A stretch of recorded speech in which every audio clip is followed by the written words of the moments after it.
સ્પર્ધાત્મક પરીક્ષાને લગતા દરેક વિષયોના વિડીયોઝ, ડેઇલી કરંટ અફેર્સ તથા નવી ભરતીની માહિતી મેળવવા માટે જોતા રહો અમારી યુટ્યુબ ચેનલ ICE રાજકોટ અને અમારી ચેનલને સબસ્ક્રાઇબ કરો તથા બેલ આઇકોન પ્રેસ કરો જેથી દરેક નવા વિડીયોની નોટિફિકેશન મેળવી શકો. નમસ્કાર વિદ્યાર્થી મિત્રો, આઈસની યુટ્યુબ ચેનલ પર આપ સર્વેનું હાર્દિક સ્વાગત છે. મિત્રો, આજે આપણે એક નવા ટોપિક સાથે મળીએ છીએ અને આજનો ટોપિક આપણો છે ભારતીય સંસ્કૃતિ અને કલાનો ટોપિક છે. એમાં આપણે જોશું કે ભારતની સાંસ્કૃતિક સંસ્થાઓ વિશે મિત્રો આપણે વાત કરશું કે ભારતની જે સાંસ્કૃતિક સંસ્થાઓ છે એમાંથી તમે જોશો તો અત્યારે ક્લાસ 3 અને સુપર ક્લાસ 3 ની પરીક્ષાઓમાં તમે સાંસ્કૃતિક વારસાના જે પ્રશ્ન આવતા હોય એમાં હવે આમાં ડીપમાંથી એટલે કે સાંસ્કૃતિક વારસાની જે જુદી જુદી સંસ્થાઓ છે એમાંથી પ્રશ્ન પૂછાતા હોય છે. તો આપણે આજે જુદી જુદી સાંસ્કૃતિક સંસ્થાઓ વિશે અભ્યાસ કરવાનો છે, જેમ કે લલિત કલા અકાદમી છે, પછી સંગીત નાટક અકાદમીની વાત કરવામાં આવે, અથવા તો જોવા જઈએ તો national academy of music, dance and drama એટલે કે સંગીત નાટક અકાદમીની વાત કરશું આપણે, રાષ્ટ્રીય નાટ્ય વિદ્યાલયની વાત કરશું, ભારતીય પુરાતત્વની વાત કરવામાં આવશે, સાથે સાથે રાષ્ટ્રીય અકાદમી એટલે આપણે જોવા જઈએ તો સાહિત્ય અકાદમી જેને કહીએ, સાહિત્ય અકાદમી દિલ્હીની વાત કરીએ તો એ પણ આપણે અભ્યાસ કરવાનો છે. તો સૌથી પહેલા આપણે વાત કરીએ, સૌ પ્રથમ પેલી સંસ્થા છે લલિત કલા અકાદમી. લલિત કલા અકાદમી વિશે વાત કરવી હોય મિત્રો તો સૌથી પહેલા આ શબ્દને તમારે વ્યવસ્થિત ધ્યાનમાં લેવો પડે, લલિત કલા શબ્દને. હવે લલિત કલાની જો મિત્રો વાત કરશું આપણે તો લલિત કલામાં મુખ્ય 6 પ્રકારની કલાઓનો સમાવેશ થાય. ઘણી વખત તમને પ્રશ્ન પૂછાતો હોય લલિત કલાની વાત કરવામાં આવે તો લલિત કલામાં તમે જોવા જશો તો મૂર્તિ કલા છે, ચિત્રકલા છે, શિલ્પકલા છે, વાસ્તુકલા છે, ગ્રાફિક્સ છે, ગ્રાફિક્સ કલા અને ખાસ કરીને વાણિજ્ય કલા. તો આ રીતે મિત્રો ખાસ ધ્યાન લેશો કે જુદા જુદા પ્રકારની 6 પ્રકારની કલાઓને લલિત કલામાં આપણે સમાવેશ કરશું.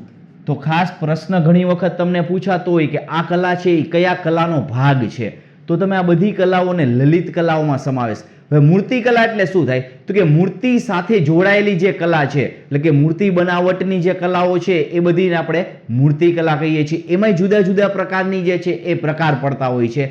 એ જ રીતે જોવા જશું તો ચિત્રકલામાં તમે જોશો તો ગુજરાતમાં જુદા જુદા પ્રકારની ચિત્રકલા હોય, ગુજરાત બહાર બીજા રાજ્યોની વાત કરીએ તો એના પણ પ્રકાર અલગ અલગ હોય છે, ચિત્રમાં પણ અલગ અલગ પ્રકાર હોય છે. પણ ચિત્રકલા છે કેનો ભાગ છે તો કે લલિત કલાનો પ્રકાર કહી શકાય છે. એ જ રીતે શિલ્પની વાત કરવામાં આવે તો શિલ્પ એટલે જેને આપણે કહીએ છીએ ક્રાફ્ટ. ક્રાફ્ટ એટલે આપણે જોવા જઈએ તો શિલ્પ કળા જેને આપણે કહેતા હોઈએ છીએ તો એ શિલ્પ કળાનો પણ એમાં સમાવેશ થાય છે. પછી વાસ્તુકલામાં શેનો સમાવેશ થાય તો કે જુદા જુદા પ્રકારના જે આપણે ભવનોનું નિર્માણ કરતા હોય, જુદા જુદા પ્રકારના આર્કિટેક્ચરનું નિર્માણ કરતા હોય એ બધાને કહેવામાં આવે છે વાસ્તુકલા. વાસ્તુકલામાં જુદા જુદા પ્રકારની વાસ્તુકલા છે. જેમ કે તમે મુંબઈમાં મિત્રો જાઓ તો તમે ત્યાં જોવા જશો તો વિક્ટોરિયન ગોથિક શૈલીની વાત કરવામાં આવતી હોય છે. બીજી બધી જગ્યાએ જાઓ તો જેમ કે મંદિરોના નિર્માણની વાત કરીએ તો દ્રવિડ શૈલી હોય, બેસર શૈલી હોય, આવી બધી શૈલી જુદી જુદી, તો એ વાસ્તુકલાનો ભાગ છે. તો વાસ્તુકલામાં જુદા જુદા પ્રકાર આવે છે. એ જ રીતે જોવા જઈએ તો ગ્રાફિક્સ એટલે છાપકામ. છાપકામની વાત કરીએ તો જુદા જુદા પ્રકારના છાપકામની પણ એમાં ચર્ચા કરવાની હોય છે.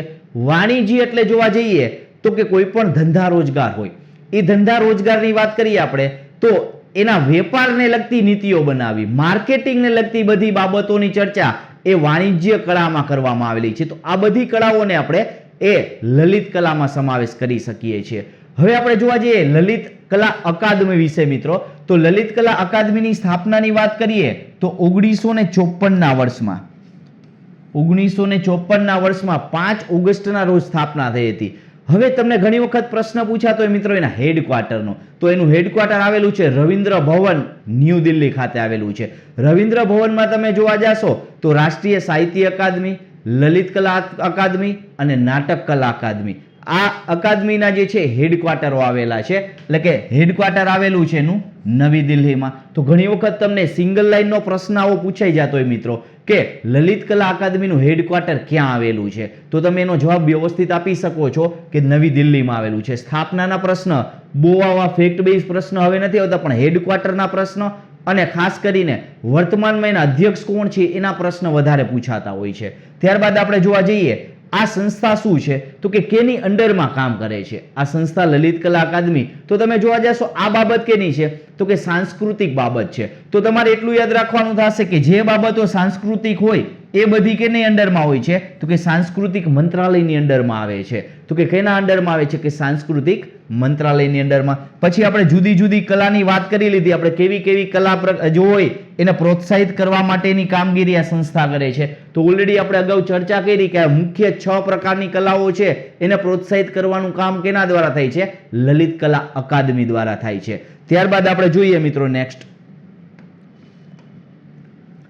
હવે લલિત કલા અકાદમીની જો વાત કરવામાં આવે તો એના રાષ્ટ્રીય છે એ કેન્દ્રોની વાત કરવામાં આવે. ખાસ કરીને જુદા જુદા પ્રદેશોમાં એના કેન્દ્રો આવેલા છે. ભારતના જુદા જુદા 28 રાજ્યો છે એમાંથી કયા રાજ્યો એવા છે કે જે આ જે એકેડેમી છે એના પ્રાદેશિક કેન્દ્રો ધરાવે છે? તો એ કેન્દ્રની જો વાત કરવામાં આવે તો સૌથી પહેલા લખનઉ. લખનઉની જો વાત કરવામાં આવે મિત્રો તો એ ઉત્તર પ્રદેશ રાજ્યમાં આવે. કોલકાતાની વાત કરીએ તો વેસ્ટ બેંગાલ એટલે કે પશ્ચિમ બંગાળમાં વેસ્ટ બેંગાલમાં આવશે. ત્યારબાદ જોવા જઈએ ચેન્નાઈ તો ચેન્નાઈ છે તામિલનાડુમાં આવશે. તો કયા કયા રાજ્યમાં છે એવો પ્રશ્ન તમને પૂછાય. ન્યૂ દિલ્હી છે એ કેન્દ્ર શાસિત પ્રદેશ આપણે જોઈએ છે. શિમલા હિમાચલ પ્રદેશમાં આવશે. ભુવનેશ્વર ઓરિસ્સામાં આવશે. ઉડીસા કયો કે ઓરિસ્સા કયો, અને શિલોંગ મેઘાલયમાં આવશે. તો તમને પ્રશ્ન પૂછાતો હોય કે લલિત કલા અકાદમીના પ્રાદેશિક કેન્દ્રો એ કયા રાજ્યમાં નીચેનામાંથી કયા રાજ્યમાં આવેલા છે? ઓપ્શન આપેલા હોય તો યાદ રાખવાનું થશે ઉત્તર પ્રદેશ છે, હિમાચલ પ્રદેશ છે, પશ્ચિમ બંગાળ છે, મેઘાલય છે, તામિલનાડુ છે, દિલ્હી આ જગ્યાએ જે છે એના કેન્દ્ર શાસિત પ્રદેશો. એમાં કયા શહેરમાં આવેલા છે એ ક્ષેત્રીય કેન્દ્રોની તમને પ્રાદેશિક કેન્દ્રોની વાત કરવામાં આવેલી છે. અને એ કેન્દ્રને નામ આપવામાં આવેલું છે રાષ્ટ્રીય કલા કેન્દ્ર કહેવામાં આવે છે. નેશનલ આર્ટ સેન્ટર તરીકે એને ઓળખવામાં આવે છે. NA national art centre NAC તરીકે ઓળખવામાં આવે છે. હવે આપણે જોવા જઈએ તો આ અકાદમી જુદા જુદા પ્રદર્શનોનું જે છે એ આયોજન પણ કરે છે. તો કેવા કેવા પ્રદર્શનો? તો કે રાષ્ટ્રીય લેવલના અને આંતરરાષ્ટ્રીય લેવલના આ બંને પ્રદર્શનોનું આયોજન જે છે આ સંસ્થા દ્વારા કરવામાં આવે છે. તો મિત્રો ખાસ યાદ રાખજો કે લલિત કલા અકાદમીની જ્યારે વાત કરવામાં તમને આવતી હોય ત્યારે તમારે ધ્યાનમાં લેવાનું થશે કે લલિત કલા અકાદમીમાં કઈ કઈ બાબતોનો તમારે સમાવેશ કરવો. અને નીચે તમારે હવે કોમેન્ટ બોક્સમાં જવાબ આપવાનો છે કે વર્તમાનમાં લલિત કલા અકાદમીના અધ્યક્ષ સ્થાને કોણ જવાબદારી સંભાળે છે? આ જવાબ તમે કોમેન્ટ બોક્સમાં આપજો. હવે નેક્સ્ટ આપણે એકેડેમીની વાત કરીએ મિત્રો તો એ છે સંગીત નાટક અકાદમી. તો સંગીત નાટક અકાદમીની વાત કરીએ તો આ ખાસ વસ્તુ છે. નાટક અકાદમીની વાત થશે, સંગીતની પણ સાથે સાથે વાત થશે. તો એની આપણે ચર્ચા કરીએ મિત્રો. તો સંગીત નાટક અકાદમીની સ્થાપનાની જો વાત કરવામાં આવે તો 1952માં કરવામાં આવેલી હતી. અને કેના દ્વારા? તો કે ભારત સરકાર દ્વારા, ઇન્ડિયન ગવર્મેન્ટ દ્વારા. આટલી વસ્તુ યાદ રાખજો. સ્થાપના કેના દ્વારા કરવામાં આવેલી છે અને ક્યારે કરવામાં આવેલી છે. આ બે વસ્તુ તમને ક્લિયર હોય તો તમે જવાબ આપી શકો છો. હવે આપણે જોવા જઈએ તો મેઇન એનું કામ શું છે? તો કે નીતિઓ ઘડવાનું. કયા પ્રકારની નીતિ ઘડવાનું? તો કે પ્રદર્શન જે છે એ પ્રદર્શન કલાની છે જુદી જુદી પ્રકારની નીતિઓ ઘડવાનું કામ છે. અને સાથે સાથે જોવા જઈએ તો એ ભારત સરકારની મદદથી કાર્ય કરે છે. તો એ તો હમણાં આપણે જોઈ લીધું. ભારત સરકારની મદદ કરે છે અને ભારત સરકારની મદદથી પણ એ કાર્ય કરે છે. હવે આ અકાદમીની વાત કરીએ તો ભારત દેશની વાત કરીએ તો ભારત દેશમાં સંગીત ક્ષેત્ર છે, નૃત્ય ક્ષેત્ર છે, નાટક ક્ષેત્ર છે અને ભારતની સંસ્કૃતિનું સાથે સાથે શું કરે છે? રક્ષણ અને સંવર્ધન. તો જુદા જુદા ક્ષેત્ર જેમ કે નાટક ક્ષેત્ર હોય, સંગીત ક્ષેત્ર હોય અને ભારતીય સંસ્કૃતિનું સંવર્ધન કરવા માટેનું કામગીરી મુખ્ય કેની છે? તો કે સંગીત નાટક અકાદમીની છે. ત્યારબાદ આપણે વાત કરીએ નેક્સ્ટ બાબત જોઈએ સંગીત નાટક અકાદમી વિશે વધારે માહિતી મિત્રો ધ્યાનમાં લઈએ તો આ અકાદમી એના દ્વારા 1959માં, ખાસ યાદ રાખજો, આ અકાદમી એટલે કે સંગીત નાટક અકાદમી દ્વારા 1959માં કેની સ્થાપના કરવામાં આવેલી હતી? તો નેશનલ સ્કૂલ ઓફ ડ્રામા. યાદ રાખજો, નેશનલ સ્કૂલ ઓફ ડ્રામાની સ્થાપના કેના દ્વારા થયેલી છે? તો કે સંગીત નાટક અકાદમી દ્વારા થયેલી છે. આ વસ્તુ એકબીજા સાથે કનેક્ટેડ છે એટલું યાદ રાખજો. અને ખાસ યાદ રાખજો, મણિનગર આપણું જે સ્ટેટ આવેલું છે તો એના ઇમ્ફાલમાં આવેલી જવાહરલાલ નહેરુ મણિપુર આપણું જે છે એ સ્ટેટ આવેલું છે, મણિપુરની વાત થશે તો કે મણિપુર રાજ્યમાં જવાહરલાલ નહેરુ મણિપુર ડાન્સ અકાદમી અને દિલ્હીમાં કથક કેન્દ્ર અકાદમી સંગીતના, આ બંને અકાદમીની વાત કરીએ તો કે એક આવેલું છે ઇમ્ફાલ, મણિપુરના ઇમ્ફાલમાં આવેલું છે, અને બીજું વાત જોવા જઈએ તો દિલ્હીની વાત કરવામાં આવશે, દિલ્હીમાં આવેલું છે. શું? તો કે કથક કેન્દ્ર અકાદમી. તો આ આપણે જોવા જઈએ તો આ કેન્દ્ર છે એ કેના છે? સંગીત નાટક અકાદમી અંતર્ગત સ્થપાયેલા બે કેન્દ્રો છે. તો બે જુદા જુદા સ્થળોની વાત કરવામાં આવેલી છે, અને કઈ સંસ્થાની સ્થાપના જે છે એ સંગીત નાટક અકાદમી અંતર્ગત થયેલી છે. ત્યારબાદ વાત કરીએ નેક્સ્ટ ટોપિક મિત્રો. નેક્સ્ટ ટોપિકની જો વાત કરવામાં આવે તો સંગીત નાટક અકાદમીમાં કઈ કઈ બાબતો જે છે એની ચર્ચા થશે, અને સાથે સાથે આર્થિક સહાયની પણ વાત કરવામાં આવેલી છે. હવે જો આર્થિક સહાયની જો મિત્રો વાત કરવામાં આવે તો આર્થિક સહાયની વાત થશે તો કે આ સંગીત નાટક અકાદમી દ્વારા શિક્ષણ, પ્રદર્શન, સંગીત, નૃત્ય પ્રદર્શન, એટલે આ જુદા જુદા પ્રકારની જે બાબતો છે એ બાબતોના કામ માટે થઈ અન્ય બીજી જે સંસ્થાઓ હોય, નાની સંસ્થાઓ, એ સંસ્થાઓને શું કરે છે? તો કે આર્થિક સહાય પણ કરે છે. એટલે એનો અર્થ એવો કે સંગીતને પ્રોત્સાહન આપવા માટે, સંગીતના શિક્ષણને પ્રોત્સાહન આપવા માટે, એટલે વધુ ને વધુ લોકો સંગીત શીખી શકે એટલા માટે થઈને અન્ય જે સંસ્થાઓ હોય છે એ અન્ય સંસ્થાઓને પણ શું કરે છે? તો કે આર્થિક સહાય આપે છે. ત્યારબાદ જોવા જઈએ સંગીત નાટક અકાદમી ભારત સરકારના કયા મંત્રાલય? તો હમણાં જ મેં વાત કરી કે આ બધી બાબતો કેની છે? તો કે સાંસ્કૃતિક મંત્રાલયની છે. એટલા માટે એ સાંસ્કૃતિક મંત્રાલય અંતર્ગત કાર્ય કરે છે. એટલે સાંસ્કૃતિક બાબતો હોય તો એ સાંસ્કૃતિક મંત્રાલયની બાબત ધ્યાનમાં લેવાનું થશે. ત્યારબાદ આપણે જોઈએ નેક્સ્ટ માહિતી છે. હવે ખાસ યાદ રાખજો, સાહિત્ય અકાદમીની વાત થશે મિત્રો. સાહિત્ય અકાદમી આવે એટલે આ સાહિત્ય અકાદમીની આપણે વાત કરવાની છે એ દિલ્હી સાહિત્ય અકાદમીની વાત થશે. સાહિત્ય અકાદમી દિલ્હી. હવે તમે જોવા જશો તો સાહિત્ય અકાદમી દિલ્હી સિવાય આપણે જોવા જવી હોય તો ગુજરાત સાહિત્ય અકાદમી, આવી અકાદમી પણ આપણે જોયેલી હશે. ગુજરાત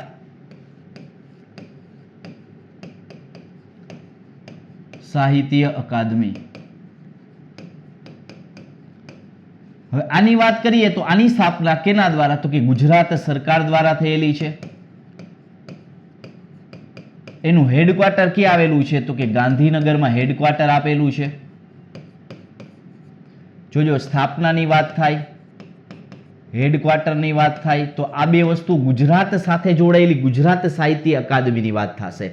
અને આ ગુજરાત સાહિત્ય અકાદમીની વાત કરીએ તો આ બધી બાબતો દિલ્હી સાહિત્ય અકાદમીથી અલગ પડે છે. એટલે ઘણા લોકોને મિક્સ થઈ જતું હોય છે.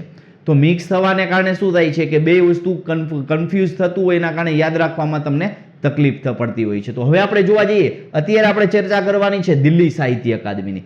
દિલ્હી સાહિત્ય અકાદમીની જો વાત કરવામાં આવે મિત્રો તો એની સ્થાપનાની ચર્ચા કરીએ તો એની સ્થાપના 1954માં, આટલું યાદ રાખજો, ક્યારે થયેલી હતી? 1954માં થયેલી હતી, 12 માર્ચ 1954માં. સાહિત્ય અકાદમીની સ્થાપના એક પ્રાઇવેટ સંસ્થાના સ્વરૂપમાં કરવામાં આવેલી હતી. અને ત્યારબાદ જોવા જઈએ આનું મુખ્ય કામ શું છે?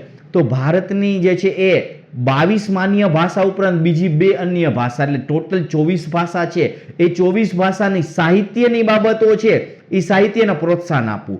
અને પ્રત્યેક વર્ષે જુદી જુદી ભાષાના જે સાહિત્યકારો છે એને પ્રોત્સાહિત કરવા માટે દરેક સાહિત્યકારોને જે છે એ એવોર્ડ, જુદી જુદી ભાષામાં એક એવોર્ડ આપવામાં આવે છે અને 1 લાખ રૂપિયાની ધનરાશિ આપવામાં આવે છે. તો યાદ રાખજો કે ખાસ યાદ રાખવાનું છે કેટલી ભાષા?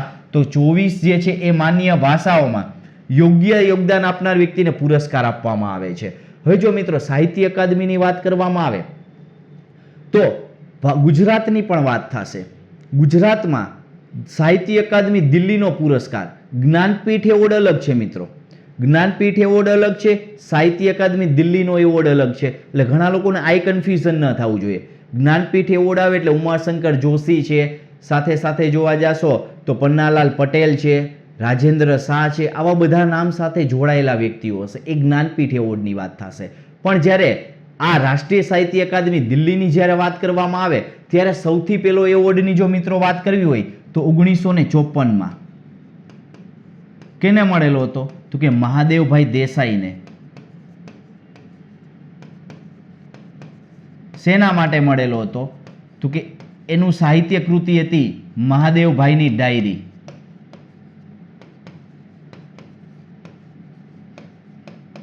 તો આ યાદ રાખી શકાય છે. સૌ પ્રથમ ગુજરાતી વ્યક્તિ હતા કોણ? તો કે મહાદેવભાઈ દેસાઈ, કે જેમને રાષ્ટ્રીય સાહિત્ય અકાદમી દિલ્હીનો પુરસ્કાર 1954માં મળેલો હતો. તો આ વસ્તુ યાદ રાખવાની થશે ઘણી વખત, સૌ પ્રથમ વ્યક્તિ. હવે આપણે બીજા બધા વ્યક્તિને યાદ રાખવા, પણ મુખ્ય 3 વ્યક્તિને મિત્રો યાદ રાખવા છે. એ 3 વ્યક્તિઓ કયા?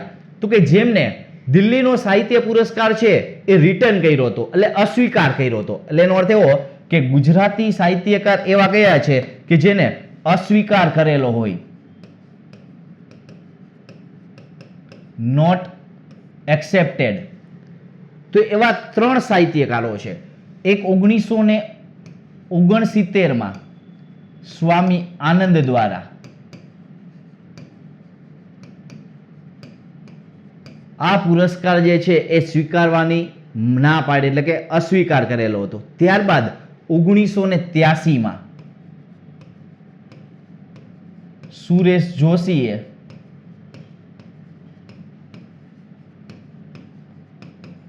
અને ત્યારબાદ 2009માં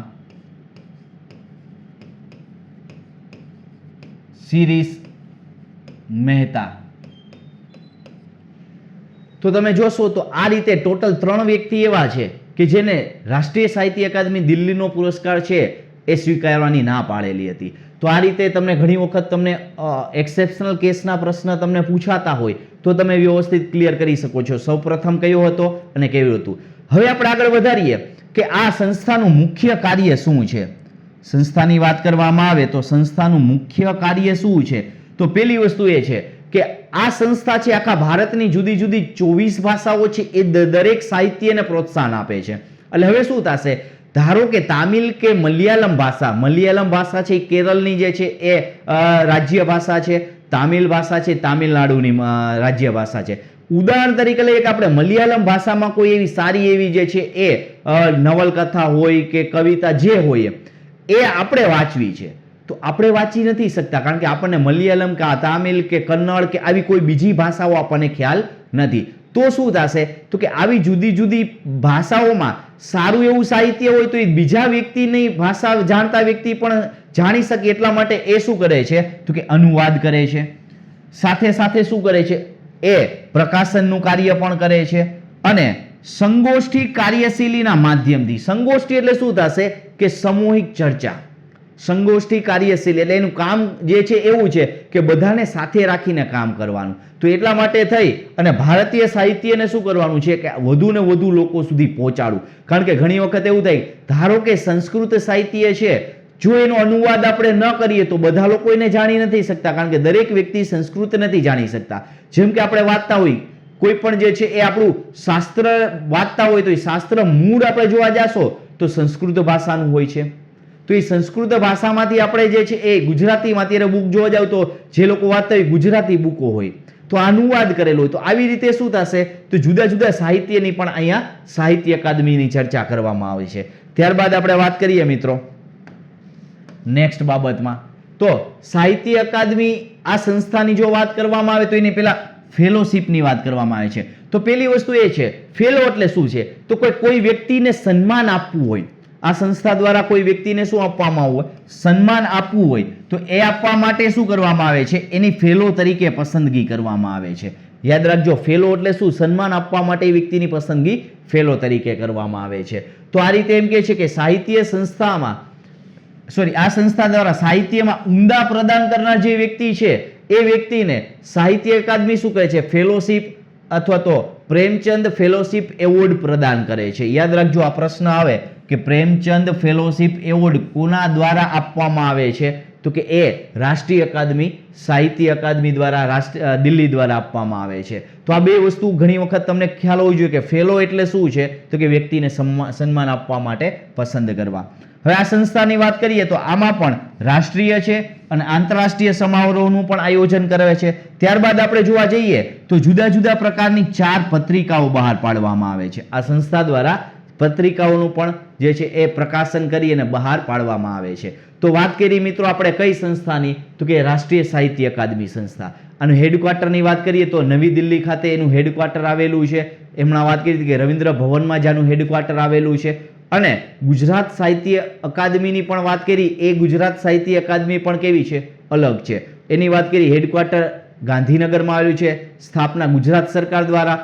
અને વર્તમાન અધ્યક્ષની વાત કરું તો વિષ્ણુ પંડ્યા છે ગુજરાત સાહિત્ય અકાદમી. તો તમારે કોમેન્ટ બોક્સમાં જવાબ આપવાનો છે કે રાષ્ટ્રીય સાહિત્ય અકાદમી દિલ્હી એટલે કે સાહિત્ય અકાદમી દિલ્હીના જે છે એ વર્તમાન અધ્યક્ષ તરીકે કોણ જવાબદારી સંભાળે છે? કોમેન્ટ બોક્સમાં જવાબ આપજો મિત્રો.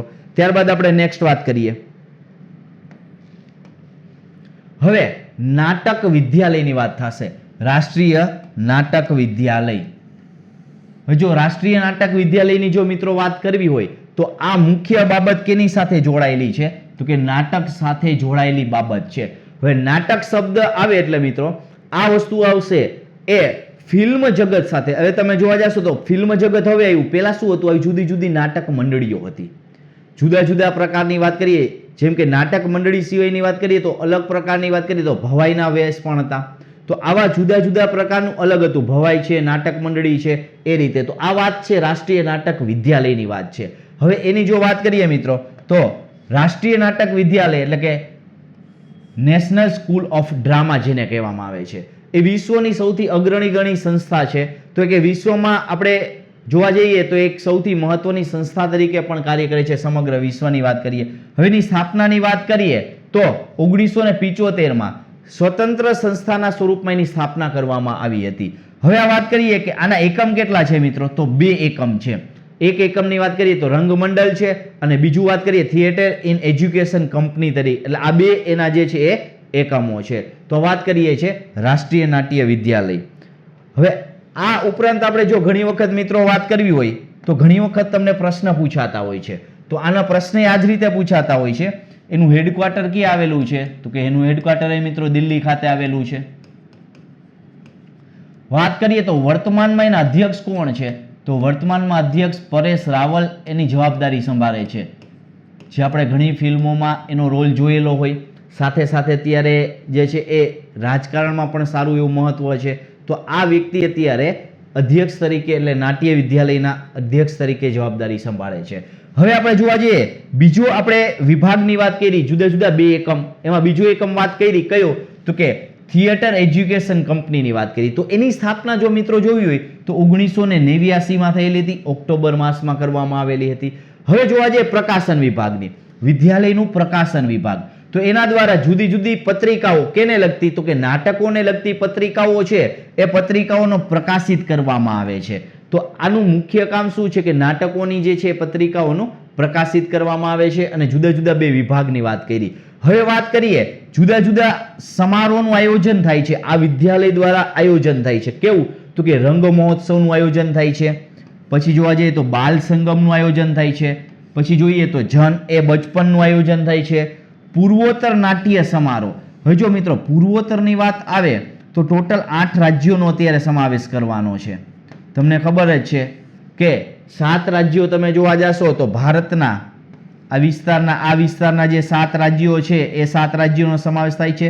અને એક રાજ્ય તરીકે સિક્કિમ રાજ્યનો સમાવેશ થાય છે. તો કે જે ભારતનો આ વિસ્તાર છે પૂર્વોત્તરનો વિસ્તાર અરુણાચલ પ્રદેશ છે, આસામ છે, મેઘાલય છે, નાગાલેન્ડ, મણિપુર, ત્રિપુરા, મિઝોરમ અને સિક્કિમ, આ 8 રાજ્યોની જો વાત કરીએ તો એને આપણે પૂર્વોત્તરના રાજ્યો તરીકે ઓળખીએ છીએ. તો પૂર્વોત્તર નાટ્ય સમારોહ આનું આયોજન પણ કોણ કરે છે? તો કે એ રાષ્ટ્રીય નાટ્ય વિદ્યાલય દ્વારા કરવામાં આવે છે. તો ઘણી વખત તમને આવા પ્રશ્ન પૂછાતા હોય કે કયા પ્રકારના સમારોહનું આયોજન થાય છે, એ ચર્ચાઓ ધ્યાનમાં લેવાની થશે. હવે મહત્વની બાબત આવશે મિત્રો, એ આવશે આર્કિયોલોજી સર્વે ઓફ ઇન્ડિયા, જેને આપણે ASI તરીકે ઓળખીએ છીએ. આ એએસઆઈ નામ આવે એટલે બધાના મગજમાં સિંધુ ખીણની સભ્યતાની બાબત આવે મિત્રો. સિંધુ ખીણની સભ્યતાની વાત કરીએ તો સિંધુ ખીણની સભ્યતાના જુદા જુદા જે છે એ સ્થળોનું ઉત્ખનન કાર્ય કરનારી સંસ્થા કઈ છે? તો કે આર્કિયોલોજી સર્વે ઓફ ઇન્ડિયા. હવે આની સ્થાપના ક્યારે થઈ હતી મિત્રો? તો કે જ્યારે ભારત આઝાદ નહોતું થયેલું એ પહેલાના સમયમાં થયેલી હતી, 1861ના સમયમાં. અને હવે આપણે જોવા જઈશું તો 1861નો સમયગાળો છે ભારતની જે છે આઝાદી પહેલાનો સમય છે. અને એલેક્ઝાન્ડર કમિંગહામ નામના વ્યક્તિ છે એના દ્વારા આ સંસ્થાની સ્થાપના થયેલી હતી. આનું મુખ્ય કામ શું છે? તો કે ભારતમાં જે પ્રાચીન સ્થળો છે, જૂના પુરાના સ્થળો છે, એ બધા સ્થળોનું શોધ કરવી, એ બધા સ્થળોનું ઉત્ખનન કાર્ય કરવું, જેથી કરી અને આપણી પ્રાચીન વસ્તુઓ વિશે વધુ ને વધુ માહિતી મેળવી શકે. એટલે આનું મુખ્ય કામ છે. તો આ વસ્તુ યાદ રાખજો કે જે આ બધી બાબતોની ચર્ચા થશે ત્યારે એ વ્યક્તિઓ કયા છે અને સાથે સાથે જોવા જઈએ તો ક્યારે સ્થાપના થયેલી છે. પછી વાત કરી એ કયા મંત્રાલય હેઠળ? તો બધી વાત થાય જ છે કે સાંસ્કૃતિક બાબત છે એટલે સાંસ્કૃતિક મંત્રાલય આવશે. મુખ્ય કામ શું છે? સર્વેક્ષણ કરવાનું ને શોધ પણ કેવા? તો કે અતિ પ્રાચીન હોય એવી બધી બાબતોનું. સંસ્થાની સ્થાપનાની વાત કરી ક્યારે? તો કે 1861માં અને એલેક્ઝાન્ડર કનિંગહામ દ્વારા થયેલી છે. પછી આપણે જોવા જઈએ તો મુખ્ય કામની વાત કરી કે અતિ પ્રાચીન સ્થળ હોય એના સ્મારકોની જાળવણી કરવાનું કામ છે. એટલે તમે જોવા જશો તો ગુજરાતની વાત કરીએ તો ગુજરાતમાં સિંધુ ખીણની સંસ્કૃતિના જે જુદા જુદા પ્રકારના સ્થળો છે. ત્યારબાદ જોવા જઈએ તો પાટણમાં આવેલી જે રાણકી વાવ છે એ રાણકી વાવનું ઉત્ખનન કાર્ય પણ જે છે આર્કિયોલોજી સર્વે ઓફ ઇન્ડિયા દ્વારા. આના ઉપર આખો લેક્ચર બનાવી તો મિત્રો 2 કલાક પણ ઓછી પડે. કારણ કે ભારતમાં તમે સિંધુ ખીણની સંસ્કૃતિ છે પ્લસ બીજી સંસ્કૃતિની વાત કરીએ ઉપરાંત જે પ્રાચીન સ્થળો છે જેમ કે દ્વારકામાં ડૂબેલી જે છે એ સોનાની નગરીની જો વાત કરીએ તો એ દ્વારકાની સોનાની નગરીની જે છે એ પણ માહિતી પણ આ સંસ્થા દ્વારા મેળવવામાં આવેલી છે. તો આ રીતે જુદી જુદી બધી પ્રાચીન બાબતો છે એની જાળવણી કરવી અને સાથે સાથે એની માહિતી મેળવવી. તો આર્કિયોલોજી સર્વે ઓફ ઇન્ડિયાનું શું છે? મુખ્ય કામ છે. તો ઘણી વખત તમને ફેક્ટ બેઝ પ્રશ્ન પૂછાતા હોય મિત્રો તો તમે અહીંથી જવાબ આપી શકો છો. તો આ જ રીતે તમારે ખાસ ધ્યાન રાખવાનું કે જુદી જુદી સંસ્થાઓનો વ્યવસ્થિત અભ્યાસ કરવાનો છે, એમાંથી પૂછાતા પ્રશ્નોને વ્યવસ્થિત ધ્યાનમાં લેવાના અને પરીક્ષામાં કેવી રીતે પૂછાય છે એ પ્રમાણે જવાબ આપવાના છે. તો તમને મેં પ્રશ્ન પૂછ્યા છે એના જવાબ કોમેન્ટ બોક્સમાં આપજો. અને લાસ્ટ પ્રશ્નની વાત કરીએ કે વર્તમાનમાં એએસઆઈના મુખ્ય વ્યક્તિ એટલે કે અધ્યક્ષ તરીકે કોણ જવાબદારી, ચેરપર્સન તરીકે, પ્રેસિડેન્ટ તરીકે કોણ જવાબદારી સંભાળે છે? અમુક જગ્યાએ અમુકના નામ પ્રેસિડેન્ટમાં હોય, અમુક જગ્યાએ જે છે એ અમુકના અધ્યક્ષ તરીકે નામ આપવામાં આવતા હોય. તો આ રીતે તમે જોશો ચેરપર્સન નામ લખેલું હોય એટલે બધા વ્યક્તિને આપણે મુખ્ય વ્યક્તિ કરીએ કે ઓળખીએ છીએ. તો અત્યારે એએસઆઈના મુખ્ય વ્યક્તિ કોણ છે નીચે કોમેન્ટ બોક્સમાં જવાબ આપજો. તો મિત્રો ખાસ કરીને આ વિડીયો તમારા મિત્રો સુધી પહોંચાડજો અને આ વિડીયોને લાઈક કરજો. અને હજી સુધી જો તમે અમારી ચેનલ સબસ્ક્રાઇબ ન કરેલી હોય તો સબસ્ક્રાઇબ કરજો જેથી કરી અને દરેક નવા વિડીયોની માહિતી તમને મળી રહે. તો ફરીથી મળશું આપણે નવા ટોપિકમાં નવા લેક્ચર સાથે. ત્યાં સુધી બધાને જય હિન્દ, જય ભારત.